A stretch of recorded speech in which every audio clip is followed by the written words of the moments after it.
Before James Cameron was the king of Hollywood, before Titanic or Avatar, James Cameron was a nobody trying to get into the movie business.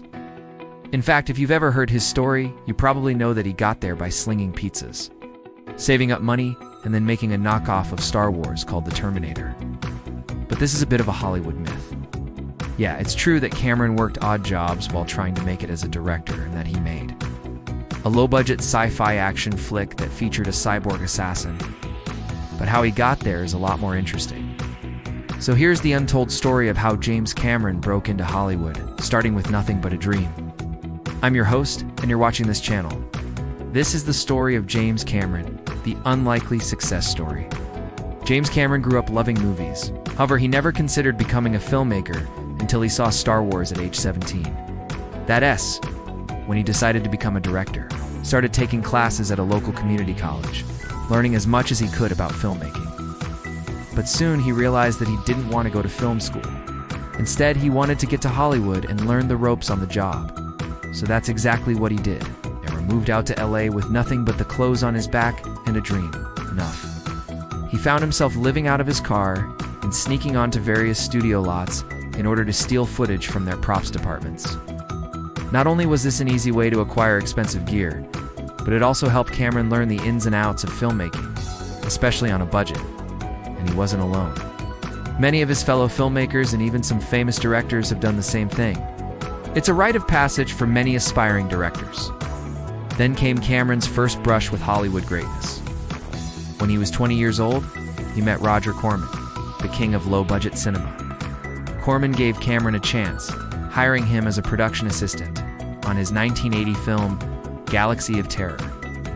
From there, Cameron worked his way up through several other Corman productions, including Death Race 2000, The Last Starfighter, and Battle Beyond the Stars, all while learning how to direct these ultra-cheap horror films. Soon enough, he got his big break. When he was asked to direct a sequel to the Roger Corman Piranha film, Cameron was only given a small amount of money to work with, so he had to get creative. He wrote a script for Piranha 2, The Spawning, and sent it off to the studio. They loved it and greenlit the film with Cameron at the helm. The only problem was that he didn't actually have permission to write a sequel. To solve this issue, Cameron simply changed the name of his film to Piranha 2, The Spawning. But when the executives saw the finished product, they were angry. How could he deliver a great movie with such a small budget? They questioned whether Cameron was a genius or a fraud. Ultimately, they decided that it didn't really matter. All that mattered was that they had a hit on their hands. And that's how James Cameron became the youngest director ever hired by a major Hollywood studio to direct a feature film. But now that he had his shot at glory, he needed an idea to turn this opportunity into a classic. And boy, did he ever get that. In 1981, Cameron had a nightmare. He dreamed of a future where machines had taken over and humans were nothing more than their slaves. He woke up and wrote down every scene from the dream. Then he set to work turning that nightmare into a blockbuster film. Spent 3 years writing and rewriting the script before he had something that he was proud of. Took the script to several studios, but none of them were interested. That is, until he met with Hemdale Film Productions. They agreed to produce the film if he could sell them on the idea of having Arnold Schwarzenegger play the lead role. At the time, Arnold was a huge star, thanks to his breakout role in the Conan the Barbarian. But Cameron didn't think he was right for the part. He wanted a young, unknown actor. However, he eventually agreed to meet with Arnold, mostly to get the guy off his back. The meeting didn't go well. Arnold kept talking about how great Conan was, and how he could use those same muscles to play a cyborg killing machine. Cameron wanted to scream, "You don't understand the role."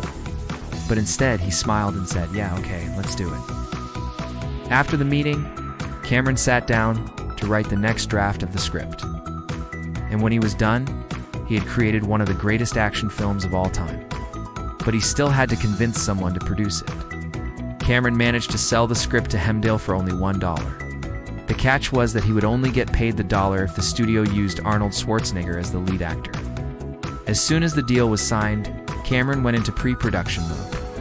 He assembled a crew, including producer Gail Ann Hurd and special effects artist Stan Winston, and together they created a film unlike anything Hollywood had ever seen. The Terminator grossed $78 million at the box office, making it the most successful independent film ever made. It established James Cameron as a major player in Hollywood, but he wasn't done yet. He followed up the Terminator with Aliens, which was another huge success. From there, he directed The Abyss, which pushed the limits of visual effects and high-stakes storytelling. But Cameron wasn't satisfied. He wanted to take things to the next level, so he started planning his next move. In 1985, Cameron and his partner Heard were scuba diving in the Cayman Islands. While exploring the ocean depths, they encountered a patch of bright blue coral reef that reminded them of snow falling in slow motion. The experience left an indelible impression on them, and Cameron began to imagine what it would be like if he could capture that beauty on film. Several years later, he found himself drawn back to the ocean depths, this time to explore the wreck of the Titanic. As he stood on the deck of the research vessel, looking down into the dark depths below, he felt a sense of wonder and excitement. At that moment, Cameron knew that he wanted to make a movie about the Titanic. There was just one problem, though. Everyone else wanted to make a movie about the Titanic. In fact, every major studio had passed on the project because they thought it was too risky. Cameron was determined to prove them wrong.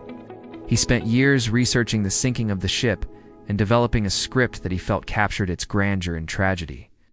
He then approached Paramount Pictures with his idea, and they agreed to produce the film. Unfortunately, they had one condition. They wanted Leonardo DiCaprio to play the lead role. At the time, DiCaprio was a rising star, but he was best known for his dramatic roles. Cameron knew that he needed to convince him to take on the role of Jack Dawson. The movie was a massive success, grossing over $2 billion at the worldwide box office. It won 11 Academy Awards and remains one of the most popular films of all time, but it was not without its problems. During filming, the production was plagued by technical issues, bad weather, and the threat of bankruptcy. In fact, at one point, Paramount was ready to pull the plug on the entire production, but Cameron and his team refused to give up. They worked tirelessly to complete the film, and in the end, they created a masterpiece that audiences everywhere fell in love with. After the success of Titanic, Cameron decided to take a break from directing. He wanted to focus on his personal life and spend more time with his family. He also wanted to take a break from the pressure of making big-budget films. He couldn't stay away from the big screen for long. In 2009, he released Avatar, which was the highest-grossing film of all time. It was a critical and commercial success, earning over $2.9 billion at the worldwide box office. But it was not without its controversies. Many critics argued that the film was too long and too violent. Others argued that it was a technical marvel that pushed the boundaries of what's possible in cinema. No matter what the critics said, Avatar was a massive success. Since then, Cameron has continued to push the boundaries of what's possible in cinema. He directed the highest-grossing film of all time, Avatar: The Way of Water, in 2022. He has also worked on several documentaries and has been involved in a number of philanthropic causes. Cameron's impact on Hollywood is undeniable. He's one of the most successful directors of all time, and his films have changed the way we watch movies. But what makes Cameron truly unique is his passion for pushing the boundaries of technology and his commitment to using that technology to tell stories that matter. In addition to his work in Hollywood, Cameron is also a deep-sea explorer and environmental activist. He's led several expeditions to the Mariana Trench and has discovered a number of new species of deep-sea life. He's also spoken out about the importance of protecting the environment and has called for more to be done to address climate change. Overall, James Cameron is a true visionary. He's a filmmaker, an explorer, an inventor, and a futurist. His passion for pushing the boundaries of technology and his commitment to using that technology to tell stories that matter have made him one of the most important filmmakers of our time. So what's next for James Cameron? Well, according to rumors, he's already working on Avatar 3, but don't expect it anytime soon. Cameron's known for taking his time to make sure that each film is as groundbreaking as possible, and we can expect Avatar 3 to be no different. Whatever he comes up with, you can bet that it'll be worth the wait. And that's the story of how James Cameron went from pizza delivery boy to Hollywood legend. If you enjoyed this video, please be sure to like and subscribe, and I'll see you next time. Thanks for watching.